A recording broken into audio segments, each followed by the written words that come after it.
Bismillahirrahmanirrahim. Assalamualaikum warahmatullahi wabarakatuh. Selamat bersua kembali dengan Agrianita IPB University dalam Syiar Ramadan tentang kisah Nabi Muhammad SAW episode yang ke-20 yang berjudul Khadijah binti Khuwailid. Namanya Khadijah binti Khuwailid. Sosoknya cantik dan anggun.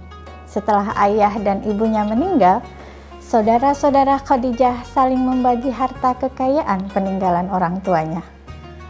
Namun Khadijah sadar bahwa kekayaan dapat membuat orang hidup menganggur dan berpoya-poya. Dia dikaruniai kecerdasan yang luar biasa dan kekuatan sikap untuk mengatasi godaan harta. Maka dari itu, Khadijah pun memutuskan untuk membangun kekayaannya sendiri berbekal warisan orang tuanya. Tidak lama kemudian, Khadijah telah membuktikan bahwa kalaupun tidak mendapat harta warisan, dia mampu mendapatkan kekayaan itu dari hasil jerih payahnya sendiri. Dengan harta yang diperolehnya, Khadijah membantu orang-orang miskin, janda, anak-anak yatim, dan orang-orang cacat. Jika ada seorang gadis yang tidak mampu, Khadijah menikahkan dan memberi mas kawinnya.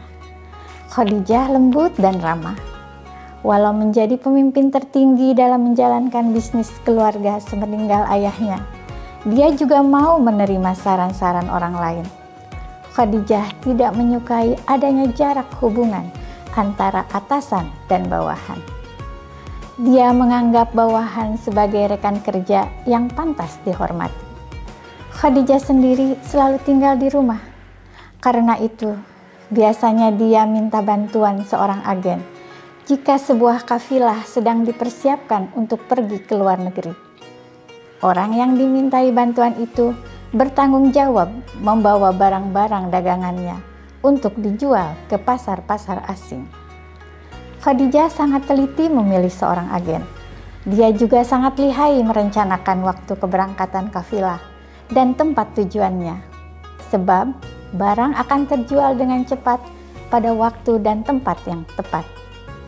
Begitu suksesnya Khadijah sebagai seorang saudagar, sampai-sampai jika sebuah kafilah Quraisy berangkat dari Mekah, bisa dipastikan lebih dari separuhnya adalah harta perdagangan milik Khadijah.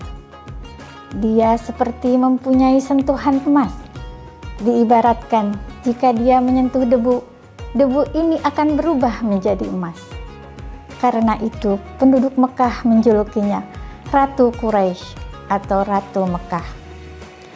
Kalau hanya kekayaan yang menjadi ukuran, tentu Allah tidak akan menjadikan Khadijah sebagai istri seorang Rasul.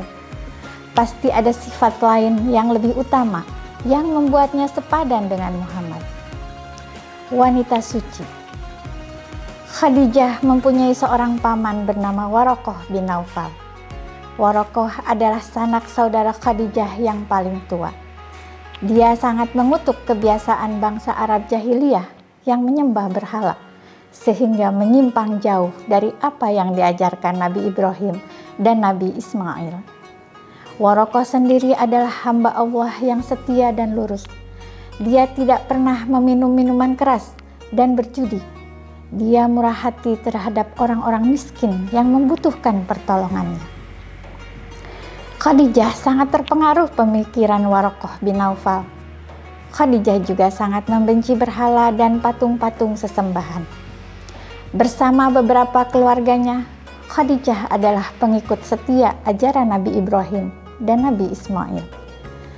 Jika mendengar ada seorang anak perempuan akan dikubur hidup-hidup, Warokoh dan Khadijah akan segera menemui sang ayah dan mencegah perbuatannya.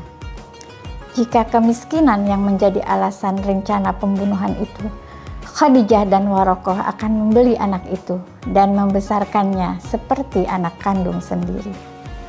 Seringkali beberapa waktu setelah itu, ayah si anak menyesali perbuatannya dan mengambil putrinya kembali.